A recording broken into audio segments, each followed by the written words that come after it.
मेरे गुरुदेव की महिमा बड़ी अद्भुत निराली है। मेरे गुरुदेव की महिमा बड़ी अद्भुत निराली है भर जाती वो सब झोली जो जन्मों से ही खाली है भर जाती वो सब झोली जो जन्मों से ही खाली हैं। यहाँ तम की नहीं सत्ता, यहाँ हर दिन दिवाली है। यहाँ तम की नहीं सत्ता, यहाँ हर दिन दिवाली है। भराया लोक अंतर में, नजर में प्रेम लाली है। मेरे गुरुवर शिव त्रिपुरा बन्धश्चेत्मानसं द्वैतं तन्निरोधेन शाम्यति अभ्यसेद् योगमेवातो ब्रह्मज्ञानेन किं वद।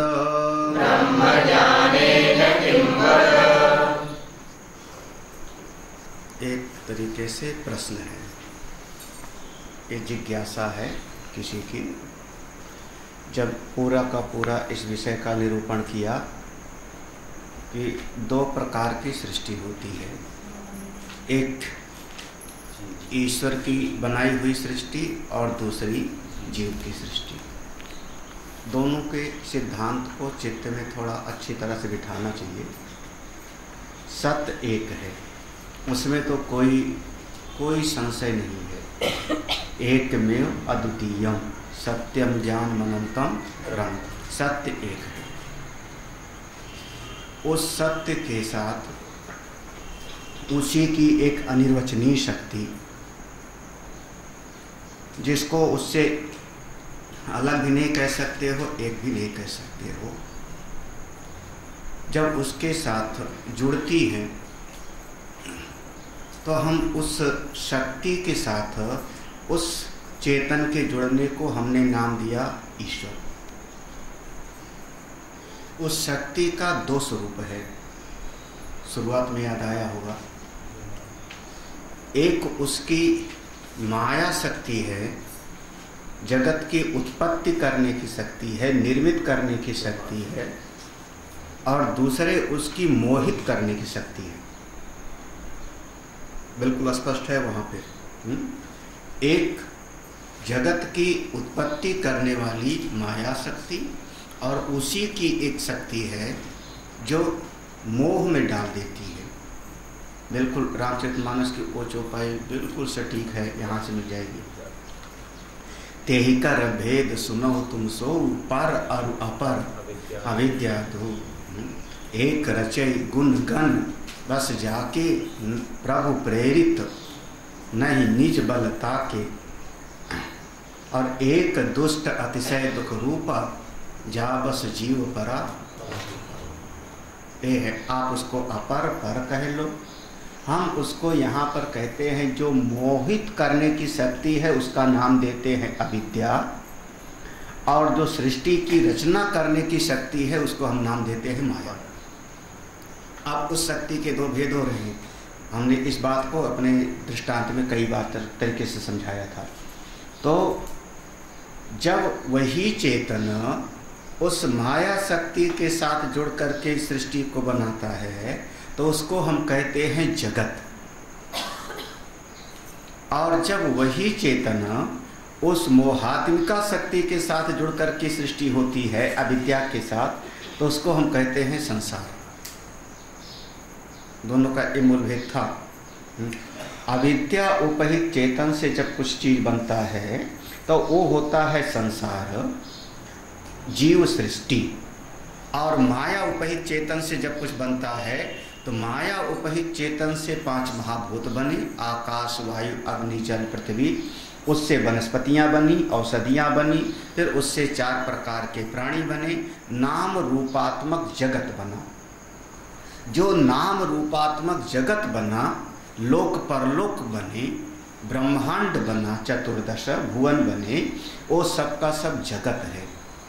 जगत का और संसार का अंतर हमने एक वो मूल सूत्र से समझा था कि जिस चीज़ को हम अपनी इंद्रियों से देख लें, जिसको हम अपने हाथों से छू सकते हैं, पकड़ सकते हैं, जो इंद्रिय के अंदर आ सकता है, उसको हम कहते हैं जगत, सृष्टि। वो जगत है, वो ईश्वर की बनाई हुई सृष्टि। और जो चीज़ हमको सुख दुख तो देती है, सत्ता उसकी होती है, लेकिन उसको हम आँखों से देख नहीं सकते, हाथ से पकड़ नहीं सकते, मन के भीतर होती है, उसका नाम होता है संसार, जीव सृष्टि, मन के भीतर। तो ये जो अविद्या से बना वो मानसी सृष्टि हो गई, मनोमयी, और जो माया से बना वो मृणमयी हुई, वो जगत हुआ। जैसे एक घट बाहर है और एक घट की आकृति तदाकार वृत्ति हो कि हमारे मन में, तो जो घट बाहर है वो है जगत, और उस घट को देख के जो हमारे भीतर घट की आकृति बनती है, जो साक्षी भाष्य है, जिस घट को हम समझते हैं, वो है संसार। इसको बताया था मृणमयी और मनोमयी, याद है ना? तो ईश्वर की सृष्टि और जीव की सृष्टि। ईश्वर की सृष्टि बनी माया से, जीव की सृष्टि बनी अविद्या से। ईश्वर की सृष्टि को हम छू सकते हैं, देख सकते हैं, पकड़ सकते हैं, और माया की जो अविद्या से बनी जीव की सृष्टि बनी, वो है जिसको हम देख छू नहीं सकते, लेकिन हमारे मन के भीतर होती। दृष्टांत हमने दिया था, जैसे कहा था किताब कागज है ईश्वर की सृष्टि, और मेरापन की मेरी किताब, वो मेरापन है जीव की सृष्टि। हाँ, तो ईश्वर की बनाई सृष्टि में कहीं पर ना कोई बंधन है और ना कोई सुख और दुख है। ईश्वर की बनाई सृष्टि में इस सिद्धांत को अब चित्त में बिठाना है, ना तो ईश्वर की बनाई सृष्टि में कोई सुख है ना दुख है, सुख भी नहीं है, प्रयोजन की पूर्ति है, इसलिए कहते हैं प्रयोजनम अपेक्षण थे। हाँ, प्रयोजन की सिद्धि होती है। क्या प्रयोजन? इस शरीर को प्यास लगी तो ईश्वर के बनाए हुए जल को हमने पिया, और मेरा बनाया हुआ जल नहीं है, प्रयोजन की पूर्ति हो गई, लेकिन उससे सुख नहीं मिल रहा, वो सुख नहीं, प्रयोजनवान है। सुख और दुख हमारे मन के कारण मिलता है। सुख और दुख दोनों मानसी सृष्टि का विषय है, बाहर इस जगत का नहीं। बंधन हमारे जीव सृष्टि में है, भगवान की बनाई सृष्टि में बंधन है नहीं। जो भगवान ने बनाया इस जगत में कहीं बंधन नहीं है। कहाँ पर है? हमारे मन ने बनाया। कल हमने एक सूत्र दिया था भगवान शंकर जी वाला, द्वैपदे बंध मोक्षा निर्ममेति ममेति च बध्यते ममेति बध्यते जंतु निर्ममेति। जब हमने अपने मन से बनाया, ये मेरा है, ये अच्छा है, ये बुरा है, ये सुख देता है, ये दुख देता है, ये शत्रु है, ये मित्र है, ये दुनिया भर का जो जंजाल हमने बनाया अपने मन में, वो सब का सब जीव सृष्टि, सारे सुख दुख का कारण वही है। इसको समझ।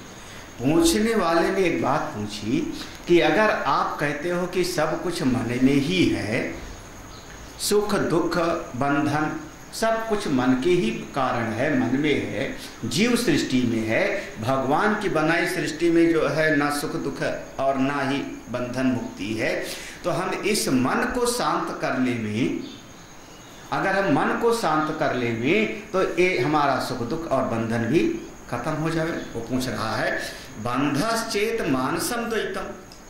अगर बंधन आप कह रहे हो कि मानसिक है, बंधन मानसिक है, द्वैत मानसिक है, तो तत् निरोधेन साम्यति।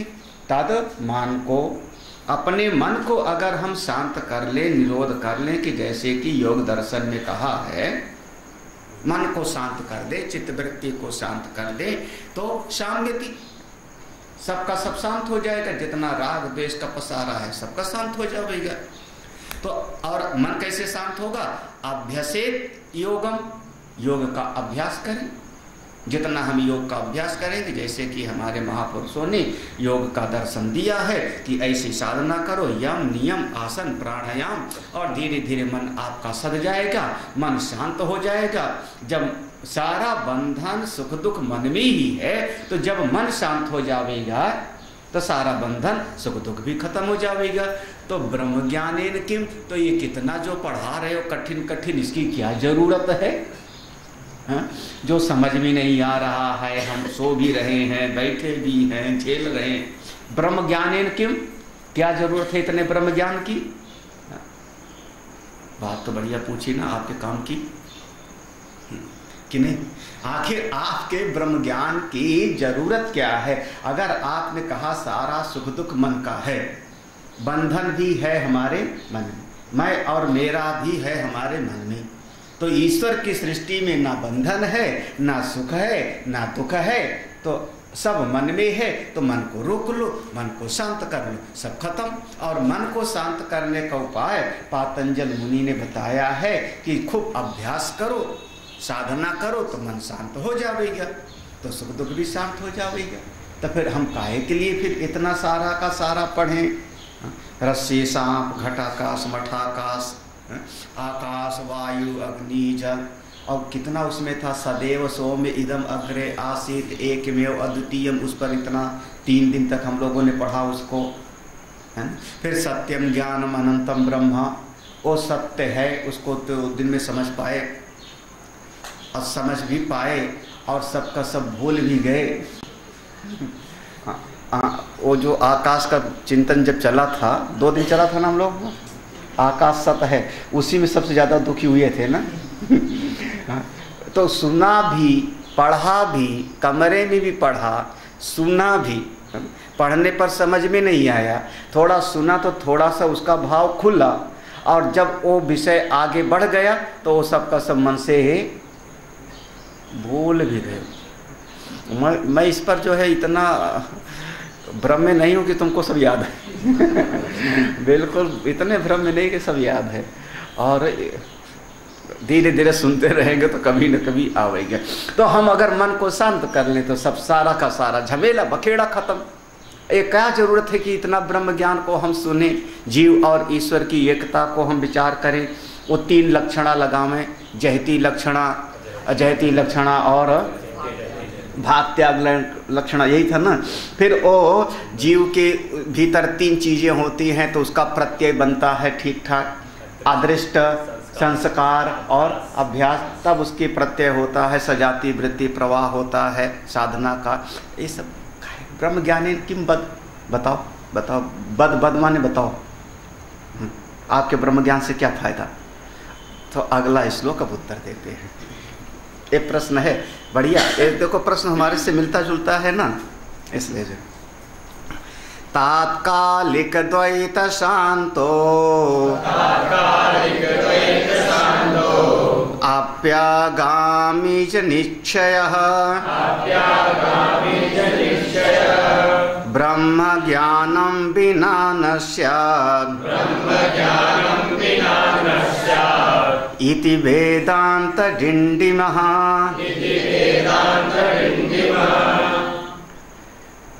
तात्कालिक द्वैत शांतः, मन के शांत होने पर थोड़ी देर के लिए तो आपको शांति मिल जाएगी, तात्कालिक शांति, लेकिन आपी आगामी जो आगे का जन्म वाला झंझट है वो कैसे शांत होगा? हाँ, तात्कालिक शांति तो मन के शांत होने से तो आपका मन शांत हो जाएगा, लेकिन आगे का फिर से जो जन्म लेने का झंझट है और फिर से वही पुनरपि जननम पुनरपि मरणम, वो कैसे होगा?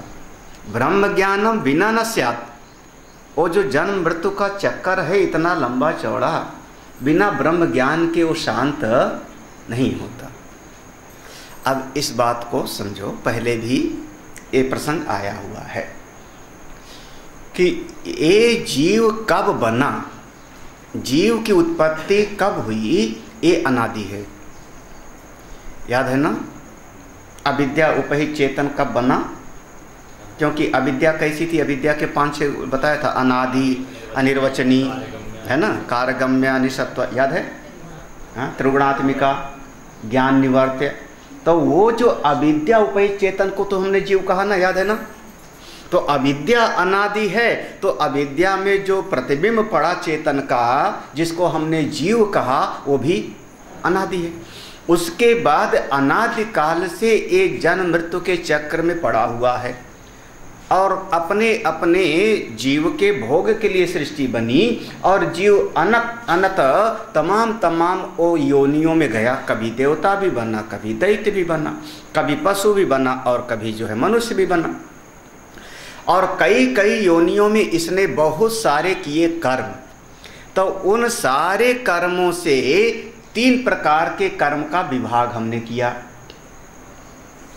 हाँ, प्रारब्ध, संचित और आगामी।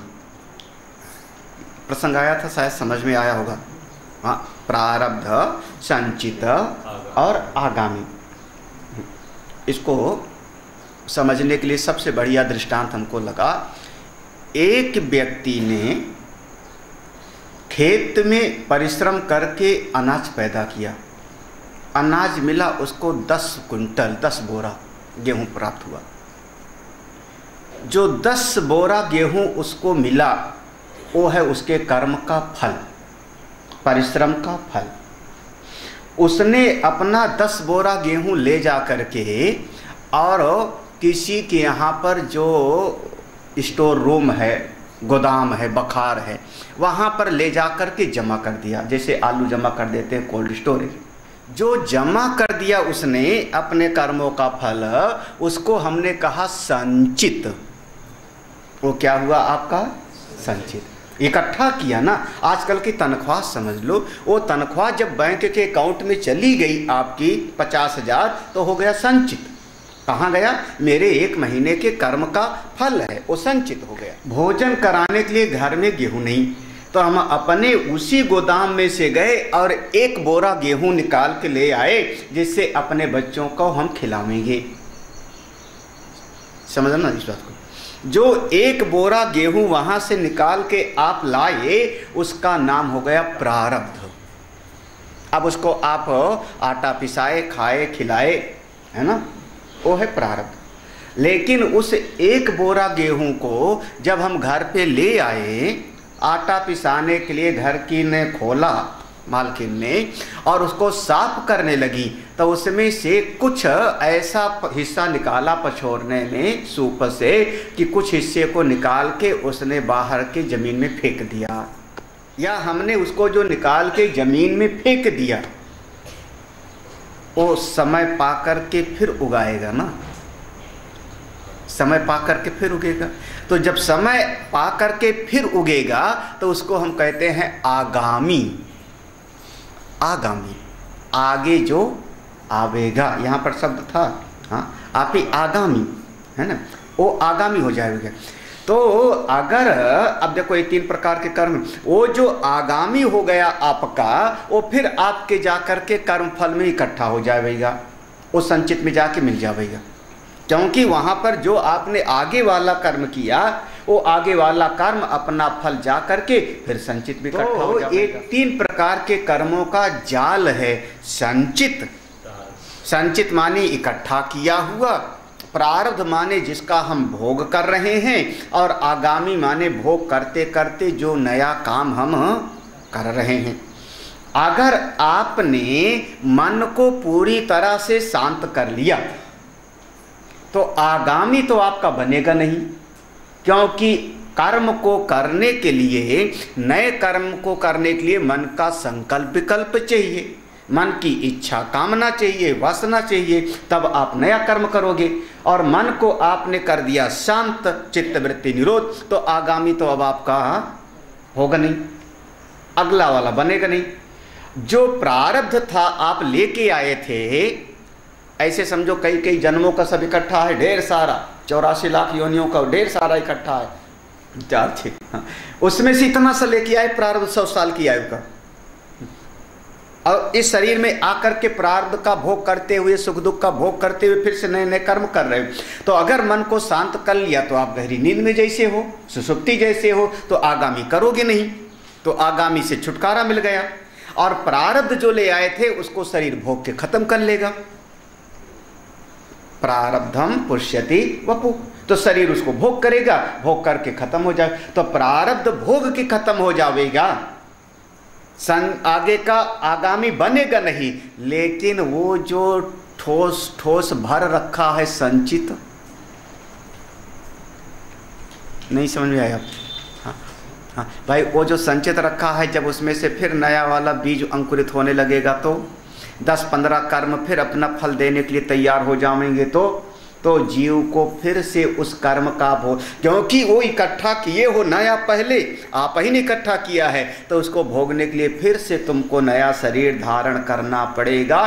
तो आगामी से बच जाओगे मन की शांति से, प्रारब्ध आपका समाप्त हो जाएगा, लेकिन संचित के कारण ये जीव को मुक्ति नहीं मिलेगी, उस कर्म का फल आपको भोगना ही पड़ेगा। तो पुनः पुनः आपको जन्म लेना पड़ेगा, और जब फिर से आपको जन्म लेना पड़ेगा तो वही हालत फिर से शुरू हो जाएगी। राम कहानी ABCD, हाँ क्या है ABCD?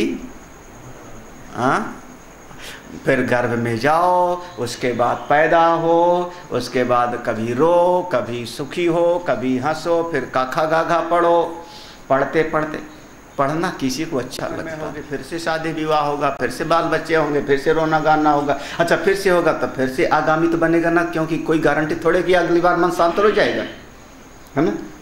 फिर से आप अगर फिर से आपका जन्म हो गया तो फिर से वो प्रारब्ध और आगामी फिर से शुरू हो गया। तो आपका मन से जो आपने कहा मन को रोक लेवे तो सुख दुख से छुटकारा, तो तात्कालिक तो है, परमानेंट इलाज नहीं है ना। हमेशा के लिए छुटकारा, तात्कालिक, थोड़ी देर के लिए आप मरे जग पर ले, सो जाओ गहरी नींद में, थोड़ी देर के लिए तो आपका शांति मिल गई, लेकिन हमेशा के लिए आपका छुटकारा तो हुआ नहीं। और हम चाहते हैं कि हमेशा के लिए छुटकारा हो जाए। महाराज इस चिंतन को समझो, एक है। और वो कहते हैं ब्रह्म ज्ञानम बिना न स्यात्, वो जो संचित कर्म है, पहले भी आया था, अभी पढ़ा था, संचित कर्म जितना भी कुछ है वो सब का सब ब्रह्म ज्ञान की एक अग्नि से भस्म हो जाता है, ब्रह्म ज्ञान की अग्नि से, और कोई उपाय नहीं है। कैसे? तो दृष्टांत दिया कि जैसे कहीं पर 10 साल का कचड़ा इकट्ठा हो, 100 साल का कचड़ा इकट्ठा हो, 5000 साल का कचड़ा इकट्ठा हो, या कल का हो, माचिस की तीली लगाओ, अंधकार चाहे जितना का हो वही, आप उसमें जरा सा टार्च जलाओ, माचिस की तीली जलाओ, सारा का सारा अंधकार। अच्छा नहीं, माचिस की तीली नहीं जलाऊंगा, तो वहां कमरे में बैठ करके ध्यान करूंगा, मन को शांत करूंगा, अंधकार अंधकार चला जाओ, छो मंत्र हो जाओ, तुम्हारे ध्यान करने से अंधकार जाएगा? नहीं, आप बड़े परिश्रमी हो, बिना मेहनत के कुछ होता नहीं। कर्म करो, कर्म करो, कर्म ही सब कुछ है, कर्मणैव ही संसिद्धिम, कर्म से होता है। क्या कर्म करूं? फावड़ा लाओ, तसला लाओ, तो क्या करोगे? अंधकार को टोकरा भर भर के फेंकोगे बाहर। आप टोकरा भर भर के अंधकार को बाहर फेंकना शुरू कर दिया, 10 टोकरा, 20 टोकरा, 50 टोकरा, अंधकार से छुटकारा मिलेगा टोकरा भरने से। हाँ? आप ध्यान करो तो अंधकार गया नहीं, हाँ? टोकरा भर के फेंका पुरुषार्थी है तो नहीं। आप बड़े भजनानंदी हो तो माला लूँगा, ओम नमः शिवाय, अंधकार भक्त, ओम नमः शिवाय, अंधकार अंधकार भागेगा तुम्हारे ओम नमः शिवाय के जाप करने से। हाँ, काय से जाएगा? ब्रह्म ज्ञानम बिना न स्यात्, अंधकार के भागने का बस एक ही उपाय है ना, एक उपाय है, माचिस की तीली जलाओ, टार्च जलाओ, अंधकार अपने आप चाहे जितना पुराना हो।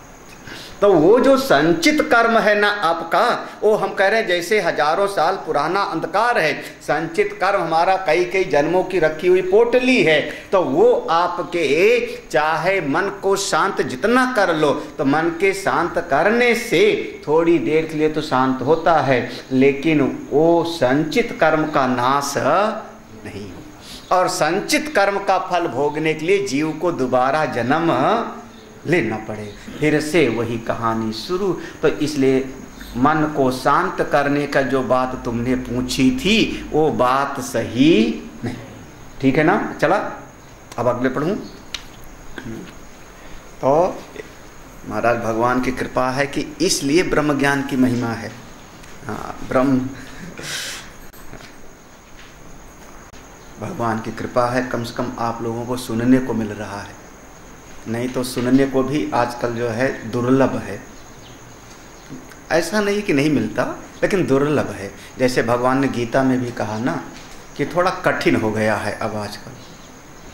सकाले निहमाता योगो नष्टा, आजकल के समय में सुलभ नहीं है। सुलभ है कथा, लेकिन ब्रह्म विद्या तो अभी भी सुलभ नहीं है। हमने पहले बताया कि पंचदशी हम ही पहली बार पढ़ा रहे हैं ना, हम स्वयं ही पंचदशी हमने भी नहीं पढ़ाया था, भले उपनिषद पढ़ाया हो। तो आज के समय में थोड़ा दुर्लभ है, ईश्वर की कृपा है। तो पक्का इसको समझो, ठीक है, बहुत बढ़िया। जो कहते हो मन की शांति के लिए अभ्यास करना, उसका खंडन नहीं कर रहे। तुरंत की शांति तो मिल जाती है ना, तात्कालिक शांति। तो अगर किसी को बहुत ज़्यादा दर्द हो रहा है पेट में, डॉक्टर के पास जाओगे तो तात्कालिक तुरंत की शांति के लिए एक दवाई देगा ना। थोड़ी देर के लिए तो इलाज किया उसने और फिर कह देगा रिफर, वो कहते रिफर कर दिया बड़े अस्पताल में। तो तात्कालिक तो अभ्यास करना चाहिए, मन को शांत करना है, उसका निषेध नहीं कर रहे वो, लेकिन तात्कालिक शांत देता है। और परमानेंट शांति तो केवल आत्मज्ञान से, ब्रह्म विद्या से मिलती है। अगला श्लोक पढ़ते हैं। अनिवृत्ते पिशीष श्रेष्ठे द्वैते तस्य मृषात्मताम् बुद्ध्वा ब्रह्मा द्वयं बोद्धुम् शक्यं वस्त्वैक्यवादिनः प्रलये तन्निवृतौ तु गुरु शास्त्राद्य भावतः विरोधि द्वैता भावेपि न शक्यं बोधुमद्वयम्। देखो यहाँ पर जो शब्द है ईश सृष्टे, ईश सृष्टे मृषात्मताम द्वैते अनिवृत्ते अपि।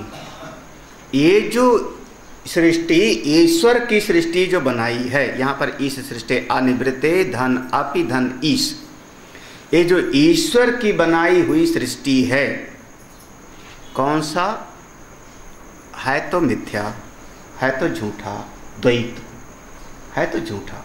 क्यों झूठा है? झूठा का हेतु क्या बताया, क्यों झूठा है? हाँ, क्यों? हाँ, अन्वय और व्यतिरेक से, क्योंकि इसमें 3 प्रकार का भेद है, स्वगत, सजाति और विजाति। याद है ना, ईश्वर की बनाई सृष्टि में 3, वृक्ष के पत्ते फूल अलग हैं, माने स्वगत भेद। एक वृक्ष का दूसरे वृक्ष से भेद है, सजाति भेद। और एक वृक्ष का पत्थर से भेद है, विजाति भेद। तो ये जो ईश्वर की बनाई सृष्टि है ये द्वैतात्मक है, क्योंकि इसमें 3 प्रकार का भेद है। और इस ईश्वर की बनाई हुई सृष्टि को अगर आप मृषात्मक, अगर आप मिथ्या समझ लो, मिथ्या माने, मिथ्या कहते हैं जो वस्तु दिखाई पड़े लेकिन विवेक की कसौटी पर होवे ना, उसको हम कहते हैं मृषा। यहाँ पर जो शब्द है मृषा, मृषा माने जैसे मृगमरीचिका का जल, मृगमरीचिका का जल, या आकाश का नीलापन, रजत पर चांदी, सीप में चांदी का भ्रम, या स्थाणु का पुरुष। जो वस्तु हमको दिखाई पड़े लेकिन होवे ना, उसको हम कहते हैं मिथ्या, वो चीज़ मिथ्या होती है। तो ये जो ईश्वर की बनाई सृष्टि है, इसको हमको नाश नहीं करना, मेरे बस में नहीं है नाश करना। क्यों बस में नहीं है? क्योंकि मेरा बनाया है ही नहीं। जो मेरा बनाया होगा उसको तो मिटा लोगे आप। अच्छा, कोई कहे नहीं स्वामी जी आपका सत्संग हाल तोड़ूंगा, हाँ भाई, मान लो मेरी बनाई है तो आप उसका नाश नहीं कर सकते हो ना, मेरी बन। अच्छा मैं आपके घर में जाऊं तो आपके घर पर जो है हथौड़ा लेकर के शुरू हो जाऊं, हाँ? तो कहोगे आज महाराज जी लगता है कुछ भांग पी के आए, ये बात तो ठीक नहीं। जिसका बनाया हुआ है वही उसको नाश कर सकता है ना। तो ईश्वर की बनाई हुई सृष्टि को हम नाश नहीं कर सकते, लेकिन जो जीव की बनाई सृष्टि है उसका, चूंकि हमारे बनाया हुआ है, मन की सृष्टि हमारी बनाई हुई है तो उसका हमने नाश कर दिया ज्ञान से। लेकिन ईश्वर की बनाई सृष्टि को झूठा तो मैं समझ ही सकता हूं ना, मृषात्मता। क्यों? ये समझ सकता हूं कि एक दिन ये दरवाजा बना और एक दिन ये दरवाजा हमेशा रहने वाला नहीं, एक दीवार बनी, दीवार हमेशा रहने वाली नहीं, यही तो इसका नाम हो गया मृषा। तो ईश्वर की बनाई हुई सृष्टि को बिना नाश किए इसके मिथ्यापने को, झूठेपने को अगर आप बुद्ध्वा, अगर आप समझ लो, जान करके आप अद्वयम ब्रह्मा बोधुम शक्यम, आप अपने अद्वय ब्रह्म को अनुभव कर सकते हो। तो जीव सृष्टि का ज्ञान से कर लिया नाश और ईश्वर सृष्टि को समझ लिया हमने मिथ्या, तो बचा क्या? एक अधिष्ठान बचा, जो दोनों का अधिष्ठान है, मन का भी अधिष्ठान और जगत का भी अधिष्ठान जो बचा वही ब्रह्म है, वही एक अद्वय है। उसको आप जान करके अपने स्वरूप में मुक्त हो जाओ, इसमें कोई संशय नहीं। हाँ, यस्तु ऐक्यवादिनः, यस्तु ऐक्य, यही एकत्व का बोध है। अभी एक बहुत बढ़िया बात पूछी थी हमसे स्वामी जी, जब आप कह रहे हो कि सारा जगत मिथ्या है, सारा जगत मिथ्या है, तो जो आप प्रवचन में सुना रहे हो वो भी तो मिथ्या है। तो इतनी कठिन बात। हाँ, तो आप जो सब कह रहे हो सब मिथ्या है, तो जो आप प्रवचन सुना रहे हो, शास्त्र पढ़ा रहे हो, तो वो भी मिथ्या है। आप समझाओ।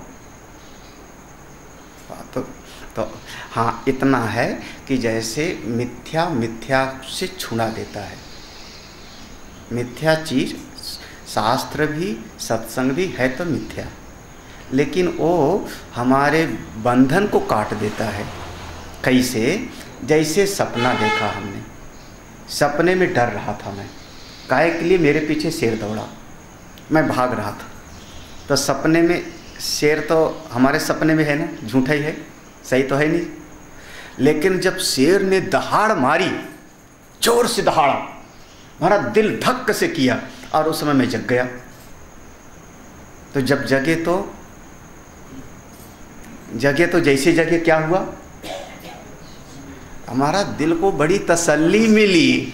शेर और नहीं था, जंगल में भाग नहीं रहे थे, सपना था, सपना था, पानी पिया, चैन मिला ना। तो सपने में जो मेरा डर था, जो मेरा भय था, वो जगाने वाला कौन हुआ? सपने का ही शेर हुआ ना। तो सपना भी झूठ और सपने का शेर भी झूठ, लेकिन सपने के शेर ने हमको जगा दिया, तो मेरा सपने का डर, दुख सब झूठ हो गया। ठीक, ऐसे ये जो मिथ्या जगत का बंधन है, मिथ्या जगत में जो हम राग द्वेष अपना बनाया पराय बना के दुखी हो रहे हैं, तो गुरु जी का ये सत्संग और शास्त्र का श्रवण मनन ये भी उसी जगत में है, लेकिन सपने के शेर जैसा है।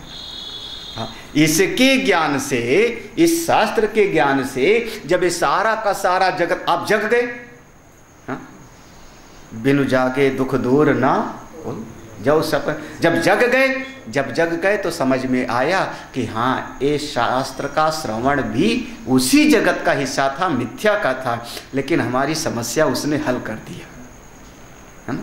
हमारा दुख तो दूर हो गया, उसी जगत का था। तो ये भी, इसको हम सत्य नहीं कह रहे हैं। या जब आकाश का गुण है शब्द, आकाश का गुण शब्द याद आया, वायु का गुण स्पर्श, हाँ, तो शब्द आकाश का गुण हुआ ना। तो जितने शब्द हैं वो आकाश से पैदा हुए, और शुरुआत में उसमें आया था कि आकाश भी मिथ्या है, तो आकाश का गुण भी मिथ्या है।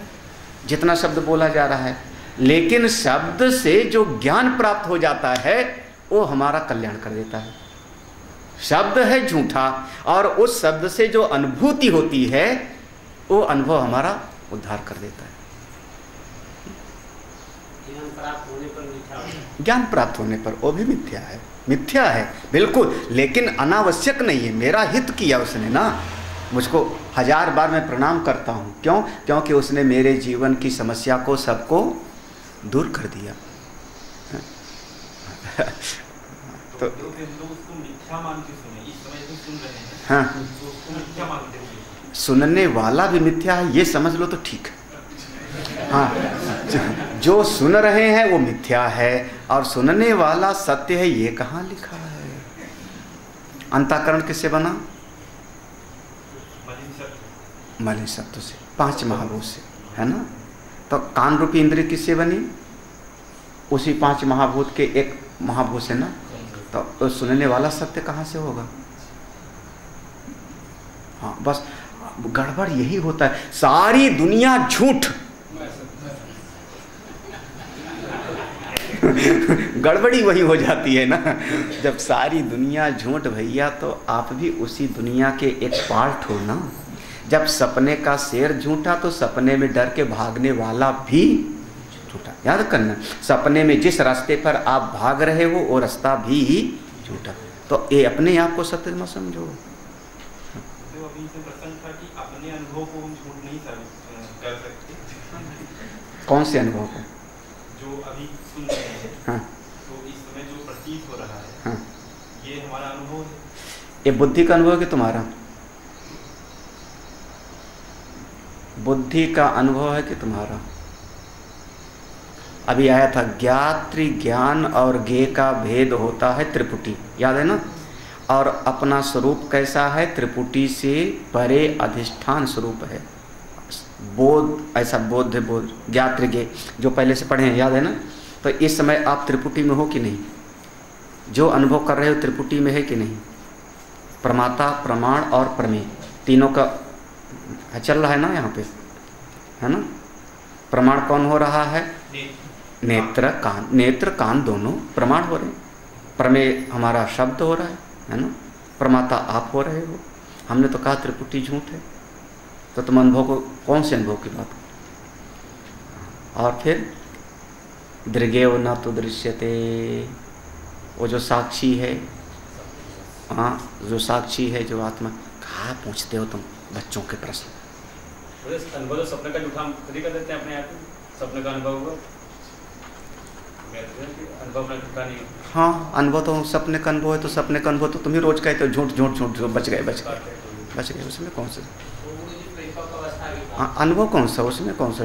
घर पे घंटी बजाई हमने, कम सा चोर है, बाद में निकला मौसी का लड़का, तो जो अनुभव किया तो क्या हो गया? एक दिन हमने 2-2 चांद देखा, अनुभव तो हुआ था। आकाश का नीलापन भी तो अनुभव रोज होता है। 50 साल तो हम आकाश को नीले समझते रहे, हाँ? 50 साल से तो शरीर को सत्य ही समझ रहे हैं। 50 साल का अनुभव क्या काम करेगा? चलो अगला पढ़ो। हाँ, एक दृष्टांत और समझ लो। वस्त्र हमारा शुद्ध होता है, वस्त्र हमारा बिल्कुल शुद्ध होता है। हम रास्ते में जा रहे, फिसल के गए गिर कीचड़ में, तो कपड़े पर मिट्टी लग गई। यही तो हुआ ना। जब कपड़े पर मिट्टी लग गई तो कपड़ा हो गया हमारा मैला हो गया, अशुद्ध हो गया। अब उस कपड़े के शुद्धि करने के लिए क्या उपाय करेंगे हम? उपाय, हाँ, एक मैल और लगाएंगे, उसका नाम है साबुन। हाँ, साबुन में कास्टिक सोडा होता है, महुए का जो है वो तेल होता है। वो महुए के तेल में उसको जो है बनाया जाता है घोल करके हलवा जैसे, और फिर उसको बट्टी बट्टी काटा जाता है, उसमें कुछ और केमिकल डाला जाता है। तो वो कास्टिक सोडा भी एक मिट्टी है। हाँ, हम लोग बचपन में वो जो बंजर ज़मीन होती थी वहाँ से इकट्ठा कर लेते थे रेह, है ना, और कपड़े पर लगा करके शाम को रख देते थे, सवेरे उसको धो लेते, खूब बढ़िया चमक चमक चमक। साबुन भी एक मैल है।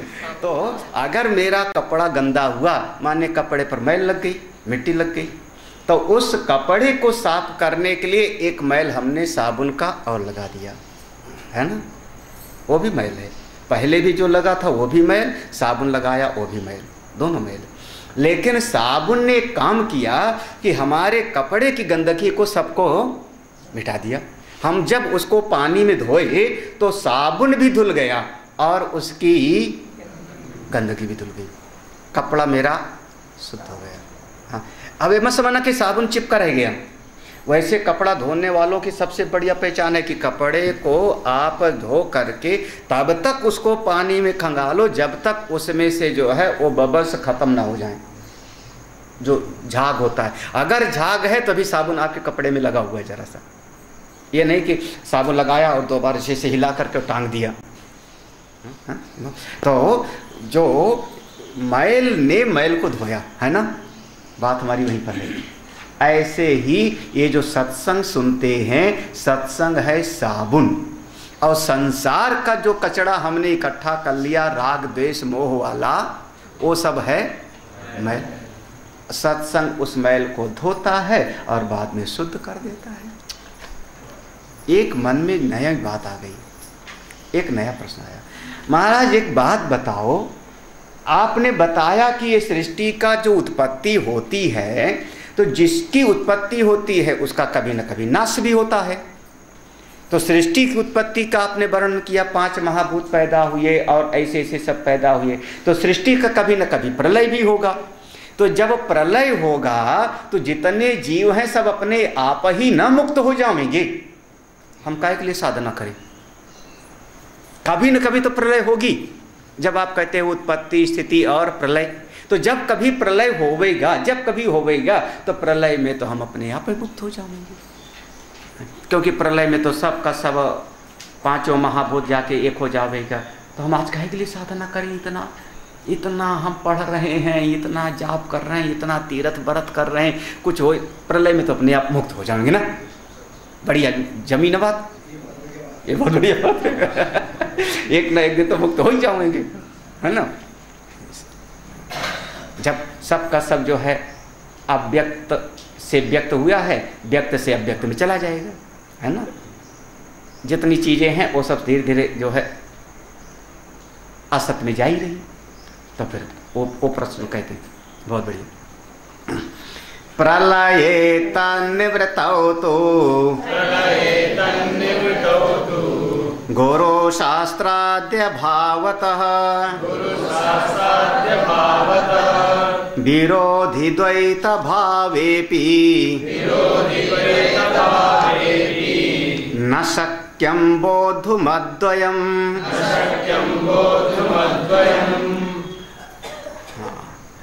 अच्छा एक बात बताओ, प्रलय काल में जब कभी प्रलय होगा तो प्रलय में ये जो जीव है, ये जीव किस में जाके लीन होगा? अपनी जो मूल प्रकृति है, जिसको हमने कहा था कारण शरीर, अविद्या उपहित चेतन, परमात्मा की एक शक्ति है, याद है ना। उस शक्ति का 2 स्वरूप हुआ, एक सृष्टि की रचना करती है और एक जीव को मोह में डालती है, अभी अभी सुनाया था ना। तो प्रलय काल में जैसे मान लो मैं एक घर को तोड़ूं, प्रलय कर दिया, तो क्या हुआ कि सारा का सारा मिट्टी में मिला ना, वो गायब थोड़े हुआ, असत नहीं हो गया। कहाँ गया वो? मिट्टी में। भले हमने कहा कि अब ये कचरा है तो इसको ट्राली से उठा करके कहीं गड्ढे में चलो, लेकिन वो जब हमने तोड़ा, उसको प्रलय किया, तो वहां पर वो कहाँ गया? जिस मिट्टी से हमने ईंट बनाई थी, जिस मिट्टी से लोहा पैदा हो, सब वो मिट्टी में गया ना। तो ऐसे ये जो जीव हैं प्रलय काल में मुक्त नहीं होते, बल्कि प्रलय काल में उस अपनी मूल प्रकृति में अविद्या में लीन होते। और चूंकि उनकी अविद्या के अंतर्गत उनकी सारी इच्छाएं वासनाएं ज्यों की त्यों रहती हैं, कहाँ? बीजावस्था में। जैसे इतना बड़ा बरगद का पेड़ इतने से बीज में समाया हुआ है ना। उसके सारे तत्व, उसके सारे जीन्स उतने बड़े बीज में। ऐसे जीव के जितने सारे कर्म हैं, इन कर्मों का नाश नहीं हुआ। प्रलय काल में संचित कर्म का नाश नहीं हुआ, बल्कि वो बीज अवस्था में जाकर के संचित में जाके इकट्ठा है। कहाँ पर? उस अव्यक्त में, उस प्रकृति में। अगर ब्रह्म में एक हो जाते तब तो मुक्त हो जाते, लेकिन वो ब्रह्म में नहीं जा रहे ना, प्रलय में। इसको समझाने के लिए बहुत सारे दृष्टांत सुनाए गए, एक नहीं कई कई दृष्टांत बताए गए। जैसे अच्छा मान लो हम आज दिन भर में 50 चीज को संभाले, ये मेज है, ये घड़ी है, चश्मा है, किताब है, ये है, यहाँ रखा यहाँ रखा। शाम को हम सो गए। हम सोए माने हमारा तो प्रलय हुआ ना, हमारा तो प्रलय हुआ। दुनिया है कोई बात नहीं, जैसे शाम को मैं सोया, प्रलय हमारा हुआ। तो हमारे चित्त में जो याद थी शाम को कि हमने चश्मा यहाँ रखा था, मेज यहाँ रखा था, किताब यहाँ रखा था, जब 6 घंटे हम सोए, प्रलय हमारे लिए प्रलय 6 घंटा, तो वो क्या यादाश्त नष्ट हो गई क्या? हाँ, वो कहीं ना कहीं जाके लीन हुई। और जैसे मैं जगा, सबसे पहले हमारा हाथ गया चश्मे पर। जो लोग चश्मा लगाते हैं याद करो, हाँ, मेज पर चश्मा रखा था, है ना। मोबाइल उठाओ, घड़ी देखो कितने बज गए, 3 बजे की 4 बजे। तो अच्छा, अब जब हम जगे तब उस समय जितनी शाम की मेमोरीज थी हमारी, सब नष्ट तो हुई नहीं ना। जो मेरे याद थी, मेरी माँ, पिता, भाई, बहन, धन संपत्ति, राग द्वेष, शत्रु मित्र, सबका सब जगने के बाद, तो 6 घंटे जो मेरी प्रलय थी, उसका परिणाम क्या हुआ? जगने के बाद फिर वहीं से शुरू हो गया। तो ऐसे ये समष्टि का प्रलय है कि जब सब प्रलय हो जाएगा तो सबका नाश नहीं होगा, बल्कि सब वही जा करके उस मूल प्रकृति में लीन रहे। और जब फिर से उत्पत्ति होगी तो बेचारे फिर से वही राम कहानी शुरू, जैसे जगने के बाद फिर से राम कहानी शुरू हमारी कल के जैसे। तो ये तो कोई छुटकारा तो हमको हो मिला क्या छुटकारा? हाँ, तो अगर आप कहो, देखो प्रश्न बड़ा बढ़िया लगा था ना, प्रलय से अगर आपको लगे कि छुटकारा मिल जाएगा तो ये भी बात सही नहीं है, क्योंकि प्रलय के काल में देखो, पहले कहा था ब्रह्म ज्ञान के बगैर शांति नहीं, हाँ, ब्रह्म बोध के बगैर शांति नहीं है। जब हमने ये कहा कि ब्रह्म ज्ञान के बगैर आत्मैक्य बोधेन बिना मुक्ति भजति न मुक्तिम, जब ब्रह्म ज्ञान के बगैर, वही मैंने अंधकार वाला दृष्टांत दिया कि अंधकार को चाहे जितना कुछ करो, 1000 साल का अपने आप नहीं जाएगा, श्रम से नहीं, ज्ञान से जाएगा, प्रकाश से जाता है। तो बिना ज्ञान के जब ये हमारा अज्ञान मिटेगा नहीं, अविद्या मिटेगा नहीं, तो और ज्ञान कैसे मिलेगा हमको? गुरु और शास्त्र से। अब यही महिमा है। जब तक गुरु और शास्त्र ना होंगे, शास्त्र के माध्यम से गुरु जी के पास बैठ के श्रवण नहीं करेंगे, तब तक ज्ञान की वृत्ति नहीं पैदा होगी, माचिस की वह अग्नि नहीं पैदा होगी, तो अंधकार जावेगी नहीं, अविद्या मिटेगी नहीं। और प्रलय में ना गुरु जी है और ना शास्त्र है। अब कैसे फिर प्रलय में मुक्ति हो जाएगी? हाँ, प्रलय तत् निर्वृत्त, प्रलय काल में मन का सुख दुख, जीव सृष्टि नष्ट हो जाती है, लेकिन गुरु और शास्त्र का वहाँ पर अभाव है। इस कारण से ये द्वैत की निवृत्ति वहाँ भी नहीं होती, वहाँ भी तो द्वैत अभावे अपि, प्रलय में द्वैत नहीं दिखाई पड़ रहा है, लेकिन द्वैत का नाश नहीं हुआ है, वो बीज अवस्था में चला गया है और आगे फिर पैदा होगा। वहाँ ब्रह्मात्मैक्य बोध पैदा नहीं होता। और ब्रह्मात्मैक्य बोधेन बिना विमुक्ति, बिना आत्मज्ञान के मोक्ष नहीं। अब देखो, दोनों प्रश्न को हल कर दिया। मन को शांत कर लें तो निवृत्त हो गया, बोले तत्कालिक होगा, बोले सब प्रलय में अपने आप हो जाएगा, तो कहा कि ये ठीक नहीं। अब कोशिश करना समझने के लिए। क्यों? हाँ हाँ हाँ, तो फिर जब वहाँ से फिर से लौट के आएंगे, कभी कभी शरीर बदल जाता है, हमारे भीतर का वही है, सामने वाले के भीतर का भी वही है। मान लो ट्रेन पे बैठे हो, 25 लोग बैठे हैं, किसी आदमी को देख के लगता है इससे बचो, कोई हमारा जान पहचान भी नहीं है, और किसी आदमी का चेहरा देख करके ही लगता है कि इससे बात करते हैं। क्यों हुआ ऐसा? एक के प्रति आकर्षण होता है और दूसरे के प्रति से विकर्षण होता है। इस सृष्टि में चलता रहता है। क्यों होता है? ये वहाँ का आया हुआ है। शरीर बदल गए। शरीर तो वही कह रहा हूँ, अभी शुरुआत में आया था कि 10 साल का हमारा बेटा भाग गया घर छोड़ के, जब लौट के आया तो 25 साल का है, तो शरीर तो बदल गया ना उसका। 10 साल में दाढ़ी मूछ नहीं थी, 25 साल में दाढ़ी मूछ हो गई, शरीर उसका मोटा तगड़ा हो गया, तो शरीर तो बदल गया। पहचाना किसको हमने? 25 साल में हम भी तो बुढ़े हो गए, 25 साल में बेटा जवान हो गया, हम हो गए बुढ़े। शरीर मेरा भी बदल गया, शरीर उसका भी बदल गया, लेकिन जब वो सामने आया तो गले लगाया, किसको पहचाना?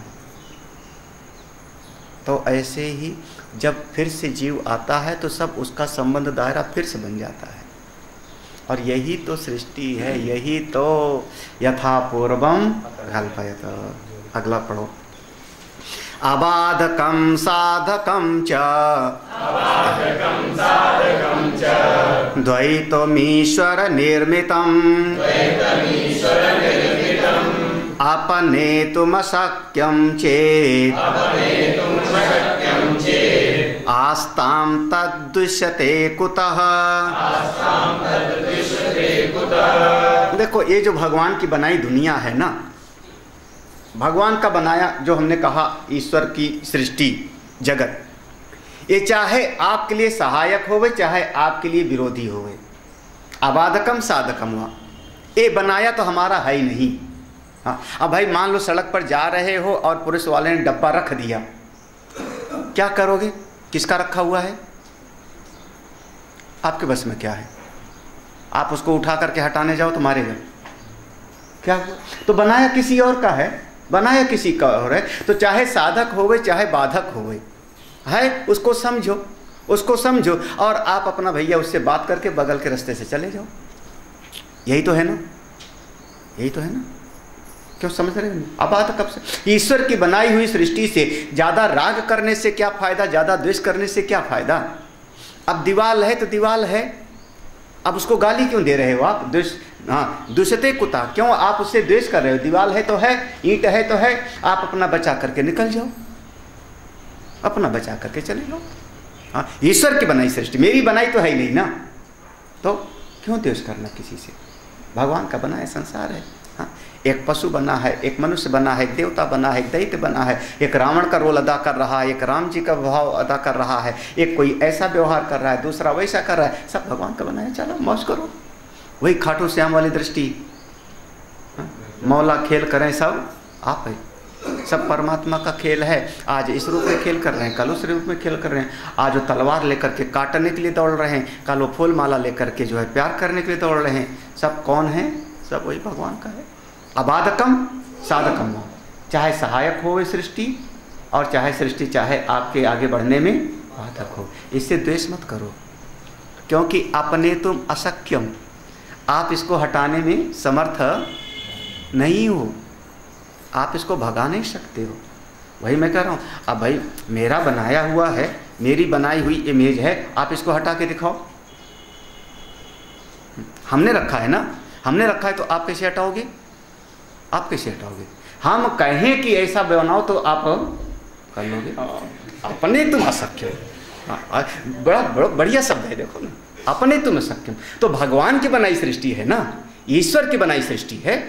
अब सामने पेड़ आ गया, आपने अपने मन से संकल्प कर, पेड़ हट, सीधे जाना, पेड़ हट, हट, सीधे जाऊंगा। अरे आपके बस में नहीं है, आपके मन के बस में नहीं कि पेड़ को हटा दो, तो अपना बगल से निकल जाओ। अपने तुम अशक्यम। हाँ, तो ईश्वर की बनाई हुई सृष्टि, चाहे वो साधक होवे चाहे बाधक होवे, चाहे काम का होवे और चाहे काम का ना होवे, दोनों बातें कह रहा हूं। चाहे आपके काम का है और चाहे काम का नहीं है, लेकिन वो ईश्वर की बनाई सृष्टि है, तो उससे द्वेष मत करो, उसको किनारे रहने दो और आप आगे अपने रास्ते पे चले जाओ। कांटों का पेड़ है, पड़ा रहने दो, आप किनारे से चले जाओ। ठीक है ना, समझ आई बात? अपने आप को साधक बना लो, अपने आप को आगे उठा लो, राग देश मत बनाओ सृष्टि में, बस बड़ मुक्त हो जाओगे। ओम पूर्णमदः पूर्णमिदं। बिना आत्मज्ञान के हमारे मन के समस्त संशय बाधाएं दूर नहीं होगा। चाहे मन को शांत कर लो तो भी, चाहे प्रलय हो जाए तो भी, जो जीव, वो दोनों को बिल्कुल अलग अलग समझना, ईश्वर सृष्टि और दोनों को बिल्कुल खूब बुद्धि को खूब लगाओ, इसमें खूब लगाओ, चिंतन करो। जीव सृष्टि दुख देती है। जीव सृष्टि पर हम लगातार 2 दिन से जोर दे रहे हैं इस प्रश्न पर, क्योंकि हमारे बंधन का कारण वो हमारे मन की समझ है। कई बार हमको उल्टी समझ हो जाती है, उल्टी समझ। अब कोई आदमी जो है बढ़िया गिलास लेके आया, शरबत पी लो, बुद्धि के भीतर समझ में आ गए, पुनः जहर पिलाना चाह रहा होगा। अब बताओ दुख का सृजन होगा कि नहीं? कहाँ से आ रहा है?